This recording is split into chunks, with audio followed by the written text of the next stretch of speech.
Soldier Boys is a movie I remember fondly from my childhood, and for a long time this was my actual impression of what the Army is. And I've talked to a few Army boys and they confirm it's pretty much like this.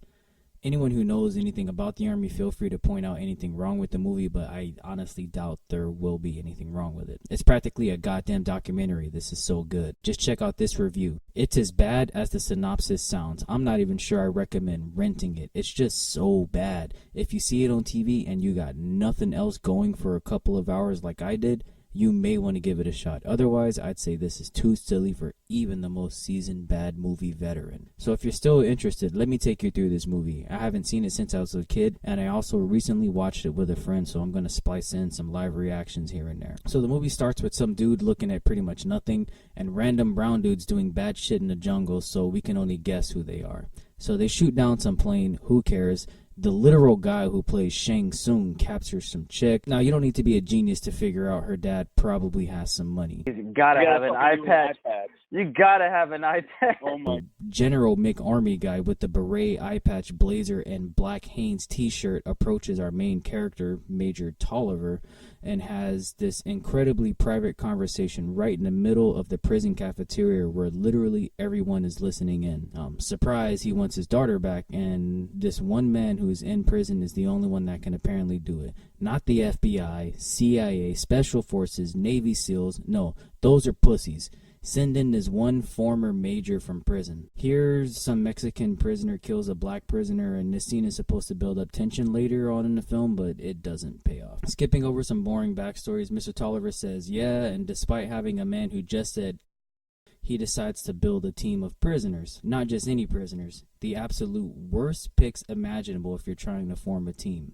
Let's see who's on the roster. My guess is he picked whoever decided to even show up. First, we have the neo-Nazi. Not a problem so far. They're both white. Probably don't see eye to eye, but they'll manage. He killed 2 innocent people, so I guess he's qualified to be a soldier. I don't know. Next, we got a whole Mexican guy who was a cholo or something. Great match with the Nazi, by the way. Next up, a black small-time gangster who watched the Mexican guy kill one of his friends in front of him like an hour ago. Again, great mix with the cholo and the Nazi. We're still going strong with this A-team, with some chola who I guess used guns or something before. I don't know. Next, a rapist and murderer. Perfect pick, Mr. Tolliver. You've really outdone yourself this time. But we're still not even done. Our last guy, some random kid who worked at a Chinese restaurant who was framed for killing his parents. What a group of winners. One before? Wait, on vacation. so they gave them all clothes except for the rapist. So they arrive in Vietnam immediately, and this is pretty much how I would have expected it to go. But later that night, they commit one thing about movies that seriously bugs me. Why do like people on a mission first go over the mission details when they already started the mission? I know there's nothing wrong with like going over the mission plan over and over, but he's explaining it to them for the first time. I don't know, it just kind of bugs me, and if you've never paid attention to it, try to look for it, and it might start to bug you. So then they start training in Vietnam instead of like training back in the U.S., and it's just a mess, but as expected, they get better over time, which I don't know how much time has actually passed. They're kind of on a mission, so I assume they took like one day and was like, yep, that's enough training for these untrained thugs and rapists. So I guess they leave to find the girl and get into some dumbass gunfights. I hope he dies. Oh, he's gonna shoot the kids.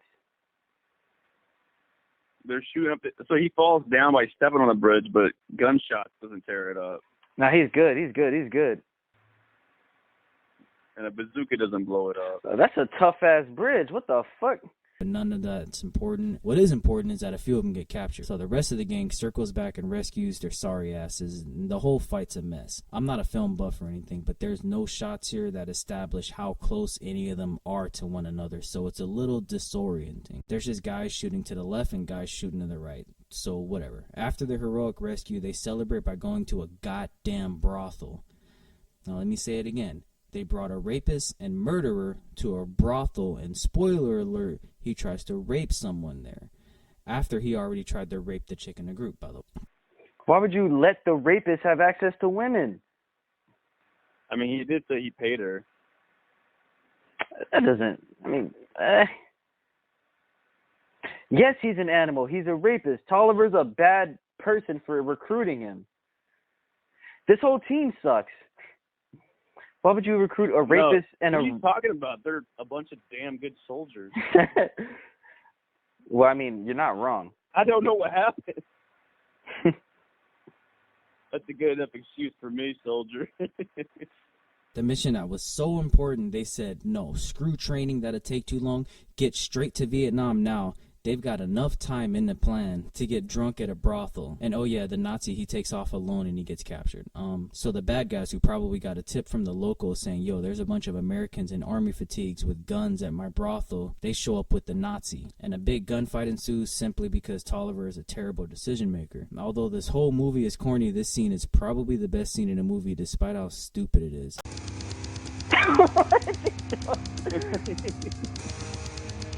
Not the cabbage stand. He just fucking ran through a door, man. Something.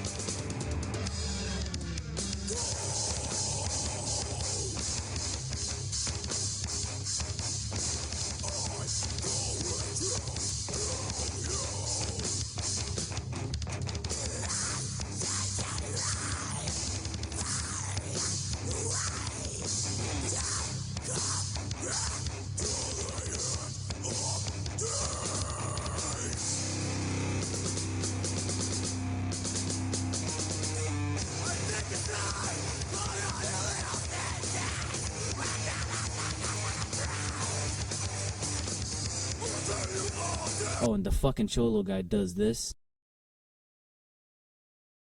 and then dies. Damn, the enemy's really considerate. The enemy's like, wait, no, let them grieve. He sounded he sounded like he was just like slightly annoyed, like, hey, we gotta go. Yeah, I know. Enough chit chat. Go. Hey, come on. What the fuck's up with the goat, man? Oh, They shot the goat. The goat fucking fell, dude.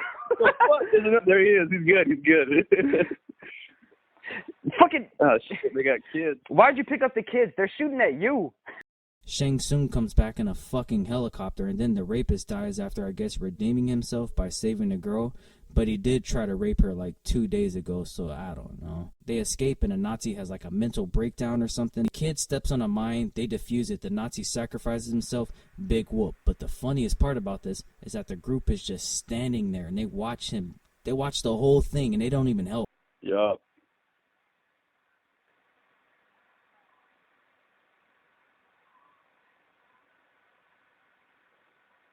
There you go, Brophy. Did they just watch that? Yeah, they watching. So I guess they knew exactly where they were keeping the girl, and they do some night missions, setting bombs throughout the enemy encampment, and there's no sense of danger here. They sneak right past the guards, no problem. Oh, that's dumb. That's dumb. I can see him. The rest of the scene's pretty boring, but they get the girl and get away. You get the idea. Shang Tsung comes back with his fucking helicopter again, chasing the group. Bootleg Chris Tucker detonates the bomb that he planted in a helicopter a few hours ago just for the dramatic effect. Like, why not blow it up when you were at the camp instead of just waiting for the dramatic moment? Either way, the girl's rescued, and none of the actors are ever heard from again. So my thoughts, despite the fact that this is complete dog shit, have a few drinks and watch it with a buddy. You'll get some laughs. Also, if you're thinking about joining the army to be a soldier boy, just bring a VHS copy of this to the recruiting office and they'll ship you straight to Vietnam right there. Let me roll once again down an old lover's lane, and I'll kill your sweet lips so divine. Let me gaze in your eyes while I find my paradise.